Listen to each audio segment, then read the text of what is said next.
God is the God of a people that dwell in a geographical location.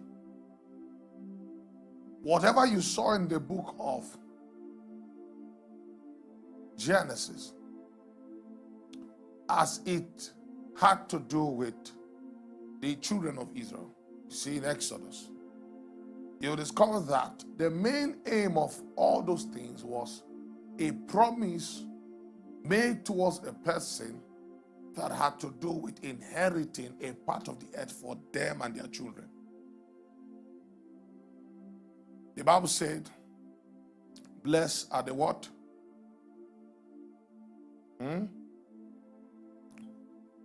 Good. For they shall inherit the earth. Earth is an inheritance that God can give on account of covenant. Yes. Whenever you hear kingdom, don't just think people, also think landmass. Kingdom is not complete without a nation within that within which that kingdom exists. Lands or dwelling places are very important to human realities. Dwelling places, territories. Why your house is because legally that place is your territory. Either because you are renting or because you bought it or for some reason that place is your territory and that's why you defend that place. So now that's the psychology of warfare that we need to understand. So that we will not be quick to say the church is winning.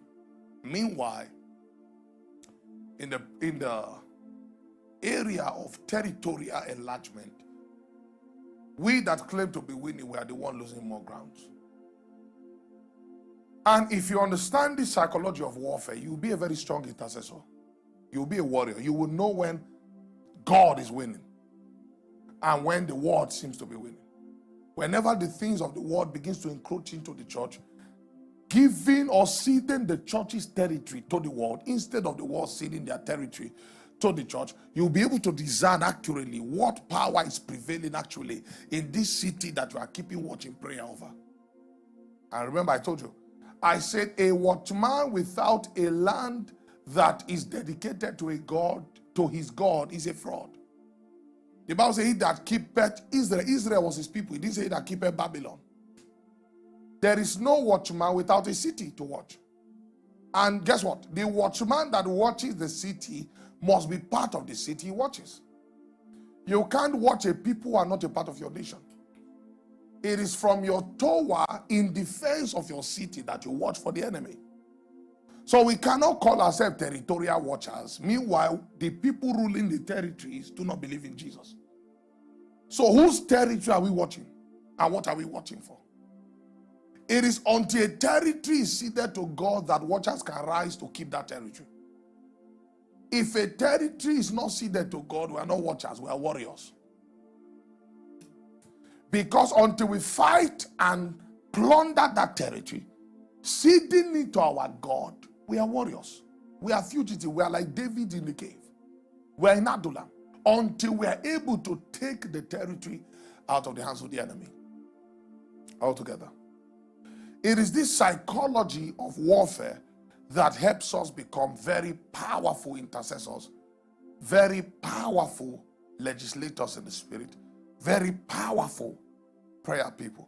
So that as we do business in the spirit and the prince of Persia fall, we'll be able to see the effect of what we've done in the spirit, even in the physical, as the territories are ceded unto God. If this is what we were calling intercessory ministry for the past 20, 30 years, the land would have been ceded to God a long time ago.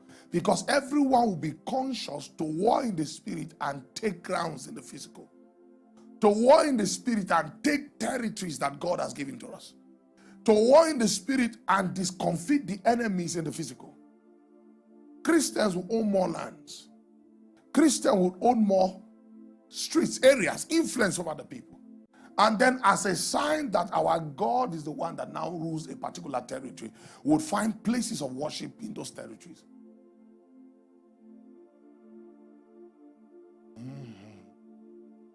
Maria Soko Belakai.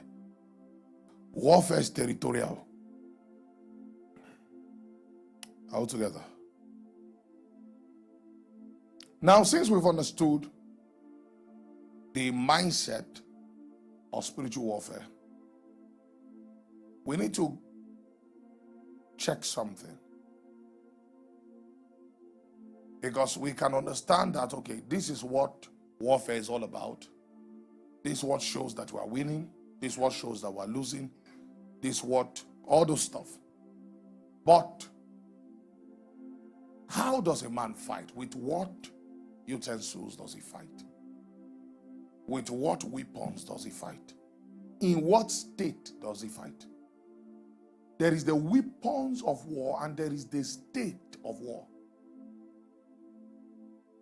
You can be equipped for war, but if your mind is not in the state of victory, you'll be defeated with all the resources made available to you.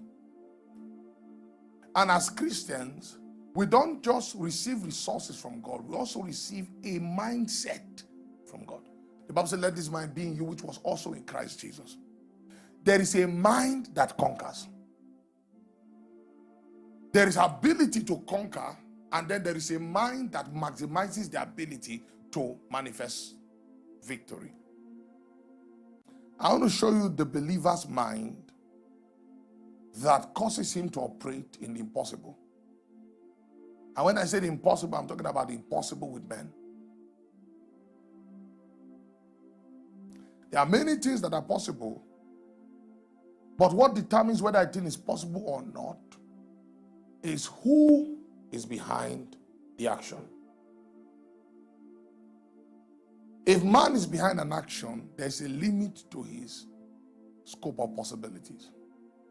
And when that threshold is hit, the ball now goes out of the park of the mankind into the God kind. And that's what you call a miracle. When something happens, even though within the scope of man's ability, it's no longer possible to achieve. So let's talk about the state of mind that God blesses each and every one of us with if he wants us to operate in victory. This was the same state of mind that Joshua and Caleb sustained. This state of mind is what set each and every one of us apart.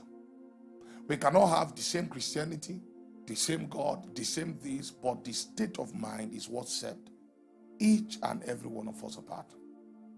Now let's look at Matthew chapter 14, 22 to 31. This is going to be brief, so please be attentive wherever you're watching from so that you don't miss anything. Matthew chapter 14, 22. And straightway Jesus constrained his disciples to get into the ship and to go before him unto the other side while he sent the multitude away. He told them, you guys, go ahead of me. Let me look for a way to disperse this crowd, because if we are all here together, these people will not live here today. Let them see us already living. And he sent the multitude away. And when he had sent the multitude away, he went up into a mountain apart to pray. So after he was done convincing the multitude to leave and sending them away, and his disciples had also gone into a ship to travel to the other side to wait for him, he was finally alone. He said, okay, since I'm alone, let me even use this as a good opportunity to pray. So the Bible says he went into a mountain apart. That means alone to go and pray. This was his me time with God. This was the time he needed away from disciples, from noise, from crowd, from people looking for miracle, all those things. He got rid of all these things, and then finally he was able to focus on prayer time. And guess what? He went up to the mountain to pray, and when the evening was come, he was there alone. So when he went to the mountain, some people were still, maybe walking around, dragging food, but he went anyway to pray. And then when it was evening time, he finally was truly alone in that place. But the ship was now in the midst of the sea, tossed with waves, for the wind was contrary. The wind was going against the sail. Next. So remember, the Bible says he was alone. For the Bible to say there was a ship there, it meant that this whole conference happened by a riverbank or a seashore. So when they were done teaching, he sent his disciples away and then he went to the mountain. Or else, after their conference somewhere, they now went to the seashore together with all the whole multitude.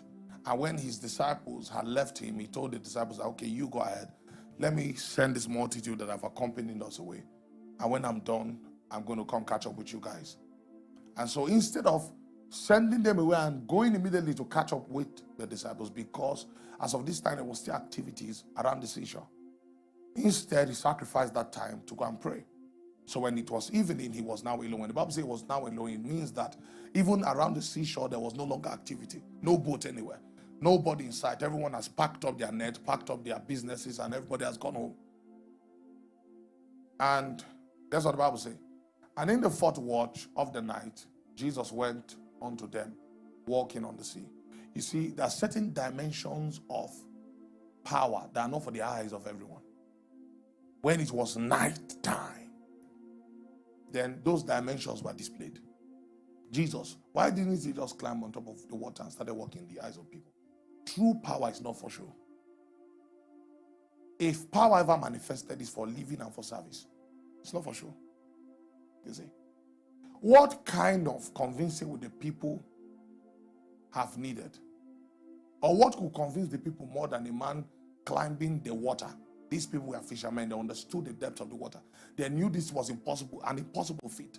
What other type of miracle can convince the people more than this type of miracle?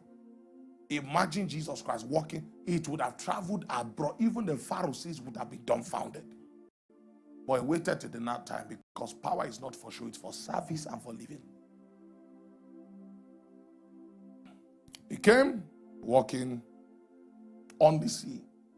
So large mass of water. And guess what? And when the disciples saw him walking on the sea, they were troubled, saying, it's a spirit. And they cried out for fear when they saw him. This was out of their expertise as human beings. This was beyond the capacity of a human being. This one had crossed the threshold of human power. Meanwhile, the Bible said they had been battling with the sea already because the sea was contrary. You see? And here comes Yeshua walking on water by the wind, walking towards them. I see, because of, the Bible calls it a sea. So it meant that before Yeshua now took out to now begin to journey towards them, they had already gone to the center of the sea. And if they had gone to the center of the sea, there was no way that Yeshua should be able to stand ashore and see them. They were already at a distance. But yet he was able to navigate himself towards them. And within very, very fast time. He didn't spend 1 hour trekking on the sea to go and meet them. No. That's why I say he walked on the wind. Every step was amplified. He was being carried by the wind. That's the best way I can describe it for you. So they saw him and they say, a ghost has come to us. And guess what happened? But straightway Jesus spake unto them, saying, be of good cheer. It is I. Be not afraid. And Peter answered him and said, Lord, if it be thou, bid me come unto thee. Bid me come unto thee on the water. Why? Doesn't even make any sense. How do you say, if you are the one? You didn't say if you are the one, show us who you are, because one thing you must understand is that this was night time. They didn't have your gadgets that you have today, your flashlight that can illuminate the whole sea for you to know what is coming. This was night time. If they had any lantern with them, it was only